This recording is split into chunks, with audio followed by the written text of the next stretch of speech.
নমস্কার, তুহিনের নৃত্যগীতি চ্যানেলে সবাইকে স্বাগত জানিয়ে ফিরে এলাম অনেক দিন পর আবার একটি নতুন টিউটোরিয়াল ভিডিও নিয়ে। আজকের ভিডিও থাম্বনেল দেখে আশা করি আপনারা বুঝতেই পারছেন যে এই ভিডিওটি হতে চলেছে মুদ্রা সম্পর্কে, সংযুক্ত হস্তমুদ্রা সম্পর্কে। এর আগের একটি ভিডিওতে আমি অসংযুক্ত হস্তমুদ্রা সম্পর্কে ডিটেলসে সবকিছু বলেছিলাম, মানে শ্লোক বলেছিলাম, তারপরে হস্তমুদ্রাগুলো কিভাবে হচ্ছে সেগুলো হাতে আস্তে আস্তে সমস্তগুলো দেখিয়েছিলাম এবং তাদের ব্যবহার, অর্থ এগুলো বলেছিলাম। ঠিক সেরকমভাবে আজকের ভিডিওতে সংযুক্ত হস্তমুদ্রা সম্পর্কে যা যা তথ্য রয়েছে, অর্থাৎ এই শ্লোক, এই মুদ্রাগুলোর অর্থ, এগুলো কোন কোন ক্ষেত্রে আমরা দেখাই, মুদ্রাগুলো ব্যবহার করি, এই সমস্ত ডিটেলসে আজকের ভিডিওতে রয়েছে। প্রথমে আমি সংযুক্ত হস্তমুদ্রার শ্লোকের সাথে দেখিয়ে দেব, তারপরে প্রত্যেকটা মুদ্রা আলাদা আলাদা করে দেখাবো এবং তার অর্থ আর কোন কোন ক্ষেত্রে এই মুদ্রা ব্যবহার করা হয় সেগুলো দেখাবো। তারপরে শেষে গিয়ে আরো একটা শ্লোকের সাথে আমি হস্তমুদ্রাগুলো দেখিয়ে দেব। এইবার আমি হস্তমুদ্রাগুলো শ্লোকের সাথে দেখিয়ে দিয়েছি। যেহেতু শ্লোকটি সংস্কৃত ভাষায়, তাই আমি স্ক্রিনে ইংলিশ ভাষায় লিখে দিয়েছি। অঞ্জলিশ্চ কপোতশ্চ কর্কটা স্বস্তিকস্ততা দোলাহস্ত পুষ্পপুটঃ উৎসঙ্গা শিবলিঙ্গকः দোলাহস্ত পুষ্পপুটঃ উৎসঙ্গা শিবলিঙ্গকः কটকাবর্ধনশ্চৈব কর্তরি স্বস্তিকস্ততা কটকাবর্ধনশ্চৈব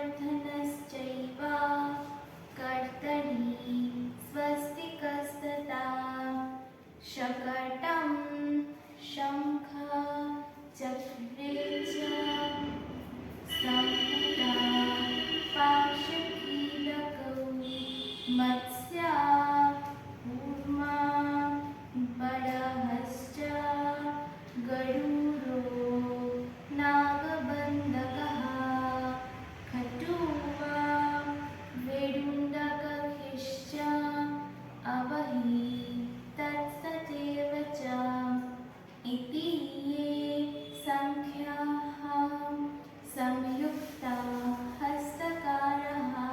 শ্লোকটি সম্পূর্ণ হলো। এবার প্রত্যেকটি হস্তমুদ্রা দেখানোর আগে একটা ছোট রিকোয়েস্ট, আমার চ্যানেলে যদি আপনারা নতুন হয়ে থাকেন এবং আমার চ্যানেলটি সাবস্ক্রাইব করা না থাকে, তাহলে নিত্য নতুন এরকম টিউটোরিয়াল ভিডিও এবং নাচের ভিডিও দেখার জন্য চ্যানেলটি অবশ্যই সাবস্ক্রাইব করে নেবেন আর পাশে থাকা বেল আইকনটি ক্লিক করে নোটিফিকেশন অন করে দেবেন। সংযুক্ত হস্তমুদ্রা মোট রয়েছে 24টি। এই যে আমি শ্লোকটি বললাম, এর মধ্যে 24টি সংযুক্ত হস্তমুদ্রার নাম রয়েছে। এই 24টি হস্তমুদ্রার প্রত্যেকটি মুদ্রা আমি আলাদা আলাদা করে বলে দিচ্ছি এবং এই মুদ্রাগুলো অর্থ কী এবং কোন কোন ক্ষেত্রে এই মুদ্রা আমরা ব্যবহার করে থাকি সেগুলো আমি বলে দিচ্ছি। মুদ্রাগুলির মধ্যে শ্লোকে প্রথম যে মুদ্রা আসে সেটি হলো অঞ্জলি। অঞ্জলি যেমন আমরা প্রণাম করি, ঠিক সেরকম ভাবেই হবে হচ্ছে অঞ্জলি মুদ্রাটি, হস্তমুদ্রাটি। এই অঞ্জলি অর্থাৎ হচ্ছে নমস্কার। এই হস্তমুদ্রা আমরা কোন কোন ক্ষেত্রে ব্যবহার করি? প্রণাম অর্থে এই মুদ্রাগুলো আমরা ব্যবহার করি, মানে ঈশ্বরকে প্রণামের ক্ষেত্রে মাথার ওপরে এই মুদ্রাটি ধরি। যখন বিদ্যার্থীদের আমরা প্রণাম করি তখন সেটা মুখের সামনে, আর যখন কোনো গুরুজনকে আমরা প্রণাম করি তখন সেটা মুখের সামনে। এইভাবে এই অঞ্জলি হস্তমুদ্রাটি আমরা ব্যবহার করে থাকি। দ্বিতীয় যে মুদ্রাটি আমাদের শ্লোকে আসে সেই মুদ্রাটি হলো কপোত। কপোত মুদ্রাটি হলো প্রণাম ছিল, মানে অঞ্জলি ছিল, সেখান থেকে মাঝখানটা হালকা করে ফাঁক হয়ে যাবে, ঠিক এইরকম হবে হচ্ছে কপোত। কপোত হস্তমুদ্রার অর্থ হলো পায়রা। এই কপোত ব্যবহার ক্ষেত্রে এই মুদ্রাটি আমরা ব্যবহার করে থাকি। এরপরে যে মুদ্রাটি আসে সেটা হলো কর্কট। কর্কট এরকম হস্তমুদ্রা, মানে কপট ছিল, সেখান থেকে প্রত্যেকটা আঙ্গুলের ফাঁক থেকে দুপাশে চলে যাবে, মানে ডান হাতের আঙ্গুলগুলো চলে যাবে বাঁ দিকে আর বাঁ হাতের আঙ্গুলগুলো চলে আসবে ডান দিকে। ঠিক এইরকম ভাবে হয় হচ্ছে কর্কট হস্তমুদ্রা। কর্কট হস্তমুদ্রার অর্থ হলো কাঁকড়া। এই মুদ্রাটি ব্যবহার করা হয় গাছের ডাল বাগানো, এই ক্ষেত্রে আমরা এই মুদ্রাগুলো ব্যবহার করে থাকি। এরপর আসে স্বস্তিক। স্বস্তিক হচ্ছে হাত দুটো, পতাকা হস্তমুদ্রা করেছিলাম আমরা অসংযুক্ত হস্তমুদ্রায়, ঠিক সেরকম করে দুটো ক্রস করে দিতে হবে, ডান হাত বাঁ দিকে বাঁ হাত ডান দিকে ক্রস করে দিতে হবে। এটা হচ্ছে স্বস্তিক বা স্বস্তিকা হস্তমুদ্রা। এই হস্তমুদ্রার অর্থ হলো অতিক্রম করেছে। এই হস্তমুদ্রা আমরা কোন কোন ক্ষেত্রে ব্যবহার করে থাকি? কারোর প্রশংসা করার ক্ষেত্রে বা যুক্তি সহ কোনো কিছু বোঝানোর ক্ষেত্রে এই মুদ্রাটি আমরা ব্যবহার করে থাকি। এরপরে শ্লোকে যে মুদ্রাটি আসে সেটি হলো দোলাহস্ত বা দোলহস্ত। সেটা হাত দুটো দুপাশে এইভাবে রাখতে হবে ঝুলন্ত ভাবে। আরেকটা কথা বলে রাখি, এই দোলহস্ত দুইবার, দোলা হস্ত থেকে শিবলিঙ্গ পর্যন্ত কিন্তু দুইবার দেখানো হয়েছে। তার কারণ উৎসঙ্গ যে মুদ্রাটি সেটা দুইভাবে দেখানো যায়, সেই জন্য শ্লোকে এই দোলহস্ত থেকে শিবলিঙ্গ পর্যন্ত দুইবার শ্লোকটি বলা হয়েছে। প্রথমবারে যখন দোলহস্ত দেখিয়েছি তখন ডান দিকে তাকিয়েছি, আর দ্বিতীয়বারের ক্ষেত্রে বাঁ দিকে তাকিয়েছি। তো এই দোলহস্ত বা দোলাহস্ত এই মুদ্রাটির অর্থ হলো ঝুলন্ত হাত। এইটি কোন ক্ষেত্রে ব্যবহার করা হয়? নাটক বা নাচের শুরুতে আমরা এই মুদ্রাটি ব্যবহার করে থাকি। এরপর শ্লোকে যে মুদ্রাটি আসে সেটি হলো পুষ্পপুট। এই যে হাত দুটো একটু বাঁকিয়ে, সোজা থেকে একটু বাঁকিয়ে হাতটা এভাবে জোড়া করে হচ্ছে পুষ্পপুট। পুষ্পপুট হস্তমুদ্রার অর্থ হলো ফুল ধরা। এই মুদ্রাটি আমরা ব্যবহার করে থাকি আরতি বা প্রদীপ দেখানোর ক্ষেত্রে। এরপরে শ্লোকে যে মুদ্রাটি আসে সেটি হলো উৎসঙ্গ, যেটা আমি বললাম যে দুইভাবে দেখানো যায়। প্রথমবারের শ্লোকে আমরা উৎসঙ্গ দেখেছি এইভাবে, তারপরে আবার দেখেছি এইভাবে। কি? বৃদ্ধা মুষ্টি এবং কনিষ্ঠা দুই হস্তেরই এইভাবে আমাদের সোজা রাখতে হবে, আর বাকি আঙুলগুলো কিন্তু সামনের দিকে বেঁকে আসবে। তো প্রথম উৎসঙ্গ এই যে কাঁধের এভাবে রাখতে হবে, আর দ্বিতীয়বারে সেটা আমাদের বুকে এভাবে ধরতে হবে আর সামনের দিকে ঝুঁকে যেতে হবে। এইভাবে হয় হচ্ছে উৎসঙ্গ হস্তমুদ্রা। উৎসঙ্গ হস্তমুদ্রার অর্থ আলিঙ্গন করা। এই মুদ্রা কাউকে আলিঙ্গন করার ক্ষেত্রে বা শিশুদেরকে শৃঙ্খল শেখানোর ক্ষেত্রে এই হস্তমুদ্রাটি আমরা ব্যবহার করে থাকি। এরপরে শ্লোকে যে সংযত মুদ্রাটি আসে সেটি হলো শিবলিঙ্গ। শিবলিঙ্গ বা হাতটি সোজা, মানে এটা পতাকা ঠিক নয়, সোজা আঙুলগুলো জড়ো করে এইভাবে ধরতে হবে। আর তারপর শিখর করেছিলাম আমরা অসংযুক্ত হস্ত মুদ্রাতে, সেই মুদ্রাটি ডান হাতে করে এইভাবে বাঁ হাতের তালুর উপরে রাখতে হবে। এটি হলো শিবলিঙ্গ। শিবলিঙ্গর অর্থ তো শিবলিঙ্গই, এবং এই মুদ্রাটি আমরা নাচের ক্ষেত্রে শিবলিঙ্গ যখন দেখাতে হয় তখন আমরা ব্যবহার করে থাকি। পরবর্তী যে মুদ্রাটি রয়েছে সেটি হলো কটকা বর্ধন। কটকা মুদ্রা করেছিলাম অসংযুক্ত হস্ত মুদ্রায়, সেটাই দুই পাশে এইভাবে ডান হাত চলে যাবে বাঁ দিকে, বাঁ হাতে চলে আসবে ডান দিকে, এইভাবে হচ্ছে কটকা বর্ধন। কটকা বর্ধন এই মুদ্রাটির অর্থ হলো ব্রেসলেট বা চুড়ি। এই মুদ্রাটি ব্যবহার করা হয় পুজো, বিবাহ এই সমস্ত প্রকাশ করার ক্ষেত্রে। শ্লোকের পরবর্তী হস্ত মুদ্রা কর্তারি স্বস্তিকা। কর্তারি স্বস্তিকা যেটা হচ্ছে কর্তারি মুখ এইভাবে দুপাশে দিয়ে দিতে হবে, ঠিক আগের হস্ত মুদ্রাটির মতন করে। আচ্ছা, এই মুদ্রাটির অর্থ হলো কাঁচি অতিক্রম করেছে, মানে যেহেতু কাঁচের মতো করে ধরা রয়েছে সেই জন্য। এই মুদ্রাটি ব্যবহার করা হয় গাছের শিকড় বোঝানোর ক্ষেত্রে। আগের মুদ্রাটি মানে যেটা কর্কটা বর্ধন আর কার্তিক আর এই মুদ্রাটি কর্কটা স্বস্তিকা, এগুলো দুবার দেখানো হয়েছে, কারণ কর্কটা স্বস্তিকা প্রথমবার এইভাবে দেখানো হয়েছে আর দ্বিতীয়বার এইভাবে দেখানো হয়েছে। যেহেতু দুভাবে দেখানো যায় সেই জন্য কিন্তু এই শ্লোকের সময় এই দুটো মুদ্রা দুবার করে বলা হয়েছে। শ্লোকের পরবর্তী হস্ত মুদ্রা शकटम। शकटम দেখানোর ক্ষেত্রে তর্জনী ভাঁজ হয়ে বৃদ্ধাঙ্গুষ্ঠির কাছে রাখবে আর বাকি আঙুলগুলো এইভাবে ছড়িয়ে থাকবে, এটা হচ্ছে शकटम। शकटम হস্ত মুদ্রার অর্থ হলো রথের চাকা। এটি রাক্ষস দেখানোর ক্ষেত্রে ব্যবহার করা হয়। এখানে শ্লোকে যখন এই মুদ্রাটি দেখানো হয়েছে তখন চোখটা এইভাবে বড় বড় করে দেখাতে হয়েছে, কারণ এটা রাক্ষস দেখানোর ক্ষেত্রে ব্যবহার করা হয়।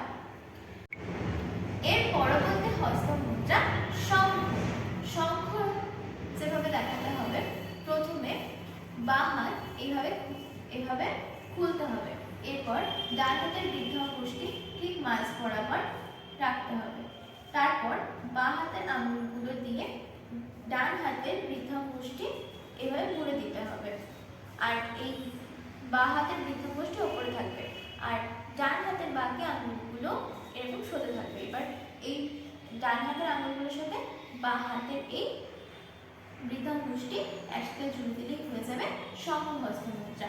শঙ্খ অর্থাৎ শঙ্খ এবং বৃত্তের ক্ষেত্রেও শঙ্খ দেখানোর সময় এই হস্ত মুদ্রাটি আমরা ব্যবহার করে থাকি।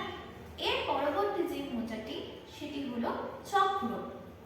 চক্র আমরা এভাবে দেখিয়েছি, মানে ডান হাতটা এভাবে থাকবে, আঙুলগুলো সব উপর দিকে, বৃদ্ধাঙ্গুষ্ঠি বাঁদিকে, ঠিক সেইভাবে আবার বাঁ হাতের বৃদ্ধাঙ্গুষ্ঠি থাকবে এইভাবে ডান হাতের আঙুলগুলোর উপর, আর বাঁ হাতের আঙুলগুলো চলে আসবে এই ডান দিকে।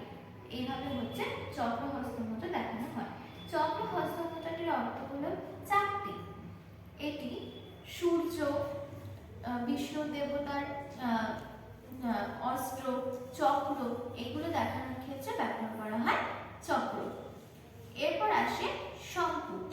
সংপুট কিভাবে দেখানো হয়, বাঁ হাতটি নিচে থাকবে এবং কনিষ্ঠা নিচের দিকে থাকবে আর বাকি আঙুলগুলো একটু ওপর দিকে থাকবে আর বৃদ্ধাঙ্গুষ্ঠি একটু ছড়িয়ে থাকবে ওপর থেকে। ঠিক একইভাবে যেভাবে বাঁ হাত করেছি হস্তমুদ্রা, ডান হাতটা ঠিক একই রকম থাকবে, শুধু ওপর থেকে এইভাবে ঢেকে দেওয়া হবে। এটি হলো সংপুট। সংপুট অর্থাৎ কোনো বন্ধ পাত্র বা বাক্স। এটি কোনো কিছু লুকিয়ে রাখার ক্ষেত্রে, যখন আমরা লুকিয়ে রাখার মুদ্রা করি তখন এই মুদ্রাটি ব্যবহার করা হয়। পরবর্তী হস্ত মুদ্রা পাশ। পাশ হচ্ছে বাঁ হাত এবং ডান হাত, বাঁ হাত দু ক্ষেত্রেরই তর্জনী একসাথে এইভাবে আটকে দিতে হবে আর বাকি যে আঙুলগুলো থাকবে সেগুলো একসাথে ভাবে জুড়ে দিতে হবে। এটা হচ্ছে পাশ। পাশ মুদ্রাটির অর্থ হলো দড়ি। দড়ি বা শিকল দেখানোর ক্ষেত্রে এই মুদ্রাটি ব্যবহার করা হয়। পরবর্তী যে মুদ্রাটি সেটি হলো কিলক। কিলক যেরকম আমরা পাশে তর্জনী করেছিলাম, এই ক্ষেত্রে সেটা চলে আসবে কনিষ্ঠা, আর বাকি যা ছিল সেম থাকবে, শুধু কনিষ্ঠাটা এভাবে আটকে দিতে হবে। এটা হচ্ছে কিলক। কিলক অর্থ হলো বন্ধন। এই হস্ত মুদ্রাটি ব্যবহার করা হয় প্রেম, ভালোবাসা এই জিনিসগুলো প্রকাশ করার ক্ষেত্রে মুদ্রাটি ব্যবহার করা হয়। পরবর্তী হস্ত মুদ্রা মৎস্য। প্রথমে বাঁ হাত নিচে আসবে এবং বৃদ্ধাঙ্গুষ্ঠি ছড়িয়ে বলতে ডান দিকে চলে আসবে, বাকি আঙুলগুলো সামনে থাকবে। ঠিক একইভাবে ওপর থেকে ডান হাতও বৃদ্ধাঙ্গুষ্ঠি চলে যাবে বাঁ দিকে এবং বাকি আঙুলগুলো থাকবে সামনে। এবার বৃদ্ধাঙ্গুষ্ঠি দুটি এইভাবে ঘোরাতে হবে। এটি হলো মৎস্য। মৎস্য অর্থাৎ মাছ। মৎস্য দেখানোর ক্ষেত্রে এই হস্ত মুদ্রাটি ব্যবহার করা হয়। পরবর্তী যে হস্তমুদ্রা সেটি হলো কুর্মা। কুর্মা হস্তমুদ্রাটি দেখানোর ক্ষেত্রে এইভাবে বৃদ্ধাঙ্গুষ্টি আর কনিষ্ঠ দুপাশে থাকবে, আর বাকি আঙুলগুলো এইভাবে বেঁকে যাবে। ঠিক একইভাবে এই ডান হাতেও করতে হবে মুদ্রাটি, এবং বাঁ হাত থাকবে নিচে, ডান হাত থাকবে উপরে। এবার শুধু চারিপাশ থেকে যখন দেখা যাবে তখন বৃদ্ধাঙ্গুষ্ঠ এবং কনিষ্ঠা এগুলি ছড়িয়ে থাকবে, বাকি আঙুলগুলো গুটিয়ে থাকবে। এইটা হচ্ছে কুর্মা। কুর্মা হস্তমুদ্রাটির অর্থ হলো কচ্ছপ। এটি কচ্ছপ দেখানোর ক্ষেত্রে বা প্রকাশ করার ক্ষেত্রে আমরা মুদ্রাটি ব্যবহার করে থাকি। পরবর্তী হস্তমুদ্রা বরাহ। বরাহ দেখানোর ক্ষেত্রে প্রথমে বাঁ হাত নিচে থাকবে এবং বৃদ্ধাঙ্গুষ্টি থাকবে ডান দিকে, কনিষ্ঠা থাকবে সামনের দিকে, বাকি আঙুলগুলো থাকবে নিচের দিকে। ঠিক একইভাবে ডান হাতের মুদ্রাটিও করতে হবে। ডান হাতেও ঠিক একইভাবে সমস্ত আঙুলগুলো থাকবে নিচের দিকে, বৃদ্ধাঙ্গুষ্টি বাঁ দিকে আর কনিষ্ঠা সামনের দিকে। এইবার বাঁ হাতের উপরে ডান হাতটা দিয়ে দিতে হবে। এই মুদ্রাটি হলো বরাহ।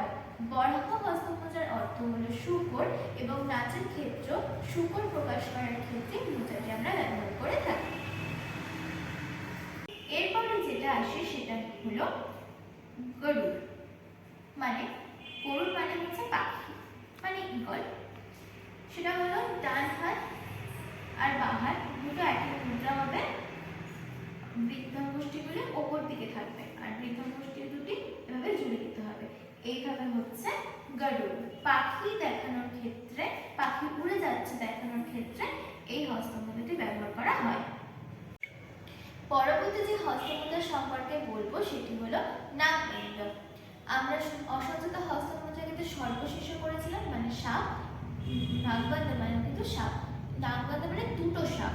তো সেই সর্বশীর্ষই করেছিলাম, এটা দুই হাতে করে এইভাবে দুদিকে দুটো হাত দিয়ে দিতে হবে। এটা হচ্ছে নাগবন্ধ। নাগবন্ধ মানে হচ্ছে দুটি সাপ। দুটি সাপকে দেখানোর ক্ষেত্রে আমরা এই হস্তমুদ্রাটি ব্যবহার করে থাকি। এর পরবর্তী হস্তমুদ্রা হলো খাটুয়া। খাটুয়া মানে খাট। এই হস্তমুদ্রা দেখানোর ক্ষেত্রে আমরা হাংসপাংসা করেছিলাম, সেই হস্তমুদ্রাটি দুটো একসাথে এইভাবে দুটি আঙুল জোড়া করে দিতে হবে। এটি হলো খাটুয়া। বিছানায় দেখানোর ক্ষেত্রে এই হস্তমুদ্রাটি আমরা ব্যবহার করে থাকি। এরপরে যে হস্তমুদ্রাটি আসে সেটি হলো ভেরুন্ডা। ভেরুন্ডা হলো এই যে কপিত্তা। কপিত্তা হস্তমুদ্রা দুই দিকে দিয়ে দিতে হবে, মানে বা প্রত্যেকটি আঙুল এইভাবে জোড়া করা থাকবে, শুধু বৃদ্ধাঙ্গুষ্টি আর এই তর্জনী এই দুটি একসাথে জোড়া করে দুপাশে দিয়ে দিতে হবে। এটি হলো ভেরুন্ডা। ভেরুন্ডার অর্থ হলো দুটি পৌরাণিক পাখি, মানে দুটি পাখি যুগলকে বোঝানোর ক্ষেত্রে এই হস্তমুদ্রাটি ব্যবহার করে থাকি। সর্বশেষ হস্তমুদ্রা শ্লোকের 24তম হস্তমুদ্রা হলো অবহিত্তা। অবহিত্তা আলাপদ্য হস্তমুদ্রা দুটি এইভাবে আমাদের ক্রস করে দিতে হবে, তাহলেই হয়ে যাবে অবহিত্তা। অবহিত্তা কথার অর্থ হচ্ছে আড়াল করা, মানে বল ধরা, ভালোবাসা দেখানোর ক্ষেত্রে এই হস্তমুদ্রাটি ব্যবহার করা হয়। এইবার আমি আরো একবার শ্লোকের সাথে হস্তমুদ্রাগুলি দেখিয়ে দিচ্ছি। অঞ্জলিশ্চ কপোতশ্চ কর্কটা স্বস্তিকস্ততা তোলাহস্ত পুষ্পপুটঃ উৎসঙ্গা শিবলিঙ্গকঃ। তোলাহস্ত পুষ্পপুটঃ উৎসঙ্গা শিবলিঙ্গকঃ। কটকাবর্ধনশ্চৈব কর্তরি স্বস্তিকস্ততা। কটকাবর্ধনশ্চৈব কর্তরি স্বস্তিকস্ততা। शकटं शङ्ख चक्रे च शङ्कुट पाशकीलकौ मत्स्य कूर्मा वराहश्च गरुडो नागबन्धकः खट्वा वेरुण्डक्यश्च अवहितस्तथैव च इति ये संख्याथा संयुक्ता हस्तकरः। আমার আজকের এই টিউটোরিয়াল ভিডিওটি এই পর্যন্তই। যদি আপনাদের ভিডিওটি ভালো লেগে থাকে তাহলে অবশ্যই লাইক, কমেন্ট, শেয়ার করে দেবেন। নমস্কার।